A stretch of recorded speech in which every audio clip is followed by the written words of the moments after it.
काया शेतामधी घाम घाम जिरव तवा उगल उगल काया मधुन हिरव येता पिकाले बहर शेता शेतात हिरवय कस पिकल रे सोन हिरवा मधुन पिवय अशी धरित्रीची माया अरे तिला नाही सीमा दुनियाचे सर्व पोट तिच्या मधी झाले जमा. खरं तर मला वाटतं की धरतीच्या पोटात जी माया असते त्याचं अत्यंत योग्य आणि सोप्या शब्दामध्ये बहिणाबाईंनी वर्णन केलेलं आहे. मला वाटतं की जशी धरती आपली माया असते तशी प्रत्येक स्त्रीच आपली माया असते. तिला फक्त गरज असते तिच्या पंखांना थोडं बळ मिळण्याची. आणि मला वाटतं की आपल्या कार्यक्रमाद्वारेच म्हणजेच घे भरारी मला पंख मिळाले या अभियानामधून आपण एक्झॅक्टली हेच करण्याचा प्रयत्न करतो आहोत. अशाच काही ताईंना आपण आज इथे भेटणार आहोत ज्या महाराष्ट्राच्या कानाकोपऱ्यातनं आलेल्या आहेत. पण त्याआधी स्वागत करणार आहोत तुमचंच म्हणजेच आपल्या लाडक्या ज्युरीचं. राहुल पापळ, भारताची सर्वात मोठी कुल्फी चेन लाडाची कुल्फीचे फाउंडर. सौ अनघा घैसास, सौदामिनी हँडलूम्स आणि सौदामिनी एथनिक्सच्या फाउंडर मेंबर. विशाल सोळसकर सर, संत कृपा महिला गृहोद्योग हँडमेड मसालेचे मॅनेजिंग डायरेक्टर, ज्यांनी महाराष्ट्राची ग्रामीण खाद्य संस्कृती जपली, जोपासली आणि वाढवली.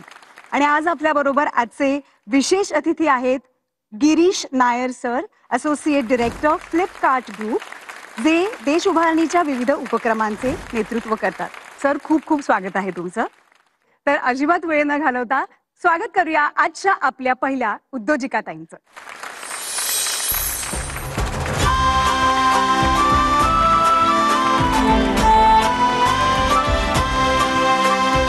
नमस्कार सर.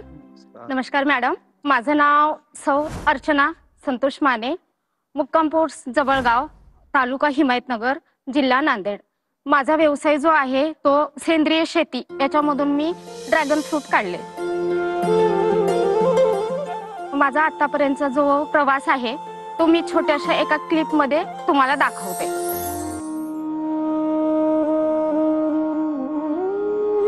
आपण एवढा मोठा विचार केलाय की जे हे सक्सेस नाहीच. आमच्या नांदेड जिल्ह्यामध्ये तर सरासरी ड्रॅगन फ्रूट हे सक्सेस नाहीच. आणि त्याच्यासाठी खडकाळ जमीन पाहिजे आणि आमची काळीची आहे. त्याच्यामुळे एवढा सगळा प्लॅन करणं ते एकटीनं तर होणारच नाही. हँड पाहिजे आणि सगळ्यांचा जर सपोर्ट तर पाहिजेच. आम्ही अगोदर पारंपरिक शेती करत होतो. त्यांनी सांगितलं बाबा ऑर्गॅनिक शेती जर आपण केली सेंद्रिय पद्धतीनं त्याची डिमांड चांगली आहे, मार्केटमध्ये भाव चांगला भेटते. आणि त्याची माहिती घेऊन आल्यानंतर त्यांनी इनिशिएटिव्ह ठेवला आमच्या पुढे. आम्ही एकदा करून बघू काय होते ते. आमची सूनबाई व्यवसाय करते, दुधाचा मसाला, दूध आणि शेतीकडे लक्ष देते. हो, आता ती कधी बाहेर गेली तर या जनावराकडे आम्ही बघतो, आम्ही सपोर्ट करतो.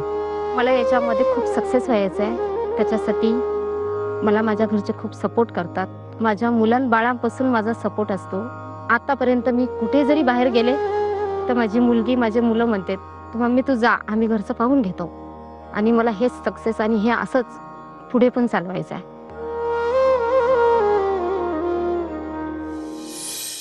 तर माझी इच्छा आहे सर, जे मी सेंद्रिय पद्धतीने केले ते एक एक टेस्ट करायला पाहिजे तुम्ही पण. मला आवडेल चव बघायला.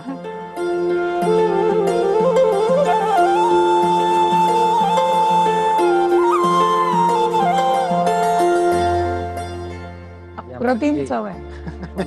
सेंद्रिय आहे ना मॅडम, रासायनिक नाही म्हणून छान चव. हो. याची विक्री कुठं होते तुमची? सर सध्या तरी माझी विक्री फक्त जिल्ह्यापर्यंत गेली आहे. बरं. मी पंचायत समितीतर्फे जे उमेद आहे त्याच्या मार्फत मी जेव्हा गटामध्ये सदस्य होते आणि नंतर मग मी कृषी सखीचा फॉर्म भरला. नंतर मग गाव स्तरावरती मी कृषी सखी म्हणून काम करू लागले. पण मला हे करायचं होतं की आता कृषी सखी म्हणजे प्रत्येकाला शेतातलं काम समजून सांगायचे. आपला देश हा कृषी प्रधान देश आहे.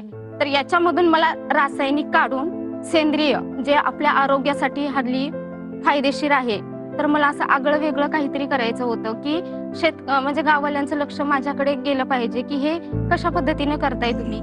आणि जर मी जे कंपल्सरी आहे आपलं तूर सोयाबीन हे, तर ते लक्ष केंद्रित झालं नसतं त्यांचं. तर माझं हे ड्रॅगन फ्रूटचं जे स्वप्न होतं ना, म्हणजे मी अरे काय झालं? नाही जेव्हा मी असं वेगळं करायचं ठरवलंय आणि त्याच्यासाठी पैसा भरपूर लागतो आणि स्पेशली ड्रॅगन फ्रूट याच्यासाठी तर एवढा पैसा लागत होता की मी सुरुवात करायची तर एवढं मुश्किल होतं की माझे मालक जनरेटर मेकॅनिक पण आहेत इलेक्ट्रिकल आणि आमच्या घरी जनरेटर आम्ही असं म्हणजे किरायाने देतो. तर माझ्याकडे एवढा जास्त पैसा नसल्यामुळे एकदम ते बोलले की आपण विकून टाकू आणि ते विकून टाकलं आणि माझे दागिने गहाण नाही ठेवत ते पण विकले. आता तू 50 सोळे करशील. मग याच्यानंतर आम्ही सुरुवात केली म्हणजे असं तेवढं काय माहिती नव्हतं ना याच्याबद्दल. मग आम्ही असं पाहूनच सगळं मोबाईलवर पाहून त्याची तयारी केली. जेव्हा म्हणजे पहिला उन्हाळा होता, उन्हाळ्यापासून ते छोटे छोटे होते, तर त्या उन्हापासून कसं कव्हर करायचं आता तो प्रश्न पडला. कारण 1000 पोल एकत्र असे कव्हर कसे करायचे. माझ्या मिस्टरांनी एक आयडिया केली की आपण साड्या ज्या असतात आपण साड्या कव्हर करू त्याला. मग आम्ही त्या उन्हापासून वाचवण्यासाठी साड्या कव्हर केल्या. तर आता ते बरेच मोठे झाले तर मी अगोदरच विचार केला की आपण असं काहीतरी केलं पाहिजे की त्याला पुढे चालून सावली भेटली पाहिजे.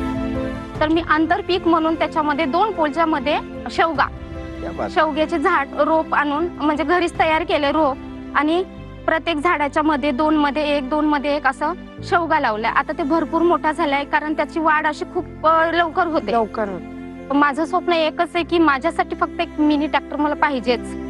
आणि जेव्हा माझा माल आता सध्या तरी ते घरी येऊन घेऊन जाते आणि मला तो न्यायचा आहे. मला जिल्हा स्टेटवर मला स्वतः घेऊन जायचं आहे. त्याच्यासाठी मला वाहतुकीची खूप जास्त गरज आहे आणि मला मार्केटिंग चांगलं भेटलं पाहिजे. मुझे आप एक बात बताइए, ये फल पूरे साल भर उग सकता है? हाँ सर. बारिश में, जाड़े में या कोई प्रॉब्लम नहीं होता इसमें? मतलब हे सिजनेबल असं काही नाहीये सर. याला 12 महिने पण फळ लागते आणि 12 महिने पण आपण याला तोडू शकतो. जसं वातावरण आपण पाहून तोडणी करायची याची. पीक येत राहतोय. हा पीक येत असतो आणि आपण त्याची मार्केटिंग करू शकतो नेहमीसाठी. तुला एका एकर मध्ये याचं किती उत्पादन होईल असं वाटतं? तर मी आतापर्यंत याचं एकच वेळ तोडली 1 लाखाची म्हणजे आमच्या जिल्हा स्तरावरती विकली. पण मी तुला सांगू का, पुणे मुंबई या शहरांमध्ये कुठल्याही मेट्रो सिटीज मध्ये सेंद्रिय फळं भाजीपाला याचं अनन्यसाधारण महत्व आहे. तर पुण्यामध्ये याला तुला किंवा मुंबईमध्ये तुला दुप्पट नाही चौपट रेट मिळेल याचा मी तुला याची खात्री देते. Thank you madam. हा तुझं स्वप्न जे तू लिहिलंय की माझं एक्सपोर्ट झालं पाहिजे, तर माझं म्हणणं तुझं पुढच्या महिन्यात सुद्धा एक्सपोर्ट करू शकतो मी. ठीक आहे. कारण ज्या पद्धतीने तुम्ही प्रोडक्ट सांगताय ना एकदम सुंदर आहे, पण त्याला जी बाजारपेठ पाहिजे हो सर. ती बाजारपेठ कुठे आहे त्याचा चांगला थोडासा मला अभ्यास आहे, जास्त नाही. सोन्याला सोनं म्हणलं पाहिजे आणि सोन्यासारखाच भाव घेतला पाहिजे. बरोबर, अगदी बरोबर आहे सर. तुम्ही तुमच्या लेवलवर आणखी 5-10 शेतकरी जोडा, ह्या गोष्टी करा, एकत्र करा. आणि याच्यात आणखीन एक मी जोडून सांगतो, सगळ्यांनी पिकवायचं नसतं. 5 पिकवतील, 5 पॅकेजिंग करतील, 5 विकतील, असा फॉर्म्युला जर केला ना तर तुमच्या प्रोडक्टला मॅडमने सांगितल्याप्रमाणे, सरांनी सांगितल्याप्रमाणे 4 नाही 10 पट रक्कम मिळेल.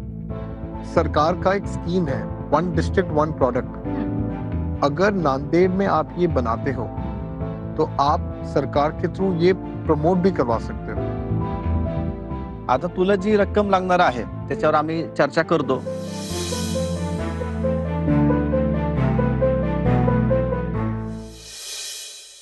अर्शे माने जी, धन्यवाद. आपको जान के, समझ के, अब उम्मीद और SBI फाउंडेशन के थ्रू हम लोगों ने विचार करके सब ने ये सोचा है कि आपको 8 लाख अमाउंट पुट अक्रॉस करें ताकि आप स्केल अप कर पाए.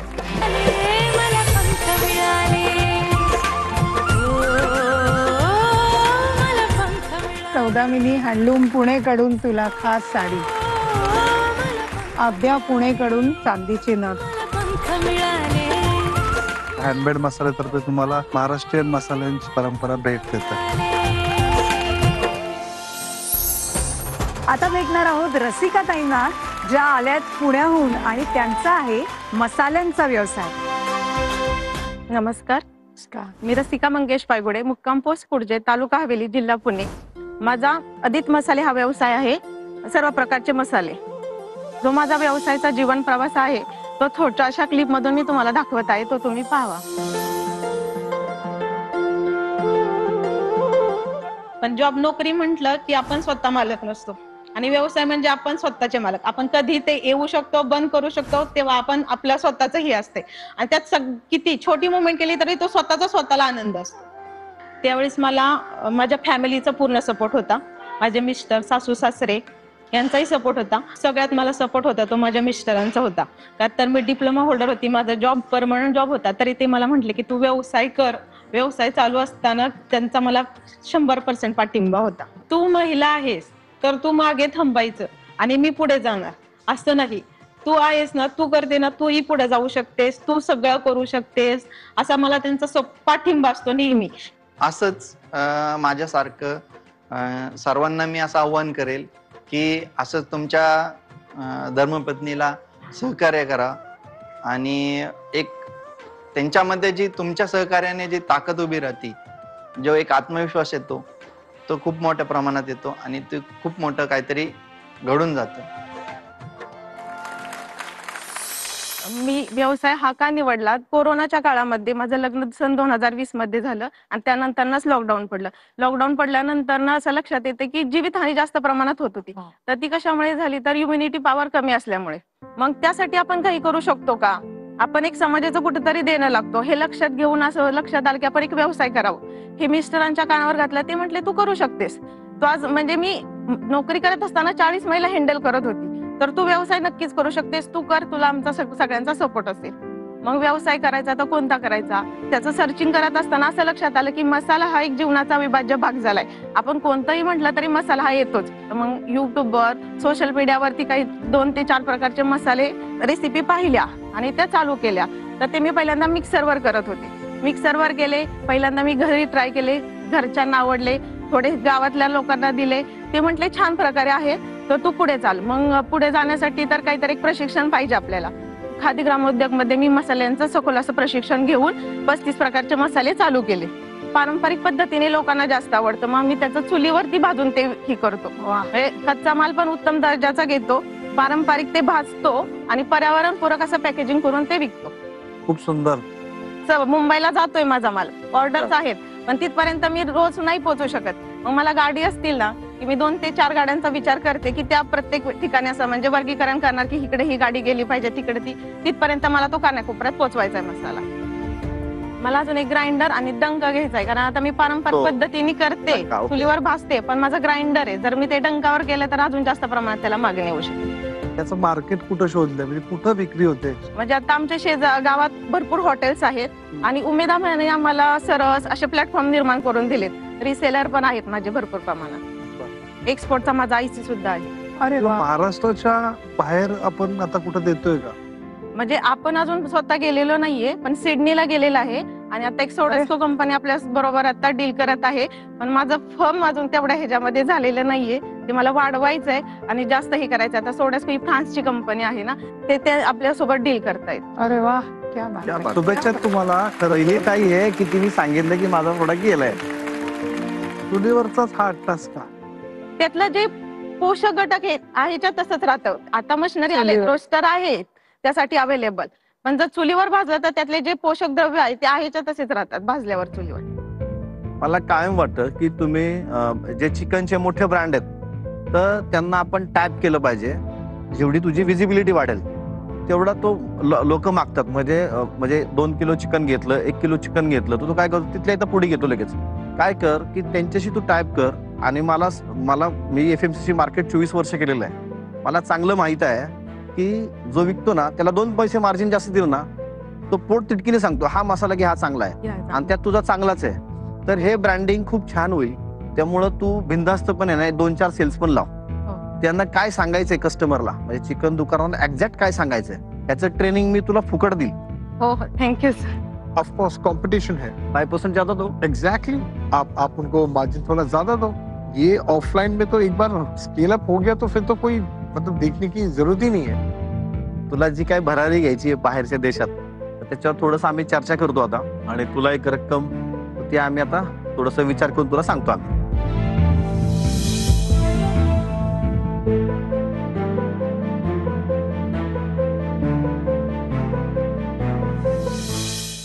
पायगुडेताई, सगळ्या गोष्टींचा सारासार विचार करता उमेद संस्थेच्या माध्यमातून SBI फाउंडेशन तर्फे तुम्हाला 10 लाख रुपयाची मदत आम्ही करायचं ठरवलेलं आहे.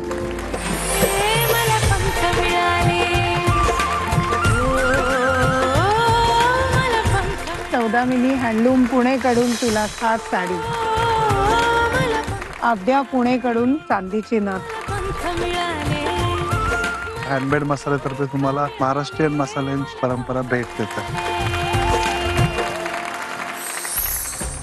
भेटूयात वंदना ताईंना ज्या आल्यात धुळ्याहून.